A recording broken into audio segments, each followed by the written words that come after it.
சார்ந்த எனது தாய்வழி தமிழ் சொந்தங்களுக்கு முத்தான முத்தமிழில் முதல் வணக்கத்தை தெரிவித்துக் கொள்கிறேன். நான் உங்கள் வீட்டு பிள்ளை டெல்டா புயல் அமமுக ஊராட்சி மகாதேவப்பட்டினம். இன்னும் உங்களுக்கெல்லாம் ஒரு சின்ன கதை சொல்லலாம்னு இருக்கேன். அந்த கதை என்னன்னு கேட்டிங்கன்னா, ஒரு தீப்பெட்டி இருந்துச்சா ஒரு ஊரில். அது உள்ள பல தீக்குச்சிகளும் இருந்திருக்கு.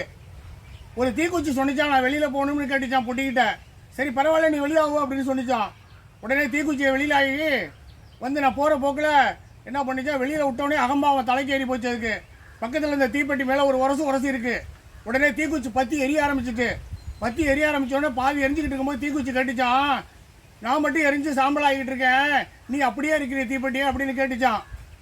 அப்போ தான் தீப்பெட்டி சொன்னிச்சான், உனக்கு அகம்பாவன் தலையில் ஏறிட்டு நீ தன்னை தானே அழிச்சிக்கிட்டு போகிற, அதனால் நான் ஒன்றும் பண்ண முடியாது, என்ன விட்டுருப்பா அப்படின்னுச்சான் அந்த தீப்பெட்டி.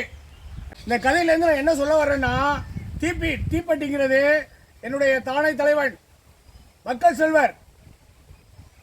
உள்ள இருக்கிற குச்சிங்கிறது அண்ணன் எடப்பாடியார் அவர்கள். எல்லாத்தையும் அழிச்சுட்டாரு சொந்தமாவே, யாரும் போய் அழிக்க வேண்டியதில்லை, தானாவே அழிச்சிருவாரு அவரே. அவர் யோசிக்கணும். அதனால நான் என்ன சொல்ல வரேன்னா, உண்மையை சொல்லி நன்மையை செய்தால் உலகம் உன்னிடம் மயங்கும், நிலை உயரும் போது பணிவு கொண்டால் உயிர்கள் உன்னை வணங்கும். உண்மை என்பது அன்பாகும், பெரும் பணிவு என்பது பண்பாகும். இந்த 4 கட்டளை அறிந்த மனதில் எல்லா நன்மையும் உண்டாகும், எல்லா நன்மையும் உண்டாகும். 6 மனமே 6 இந்த ஆண்டவன் கட்டளை 6.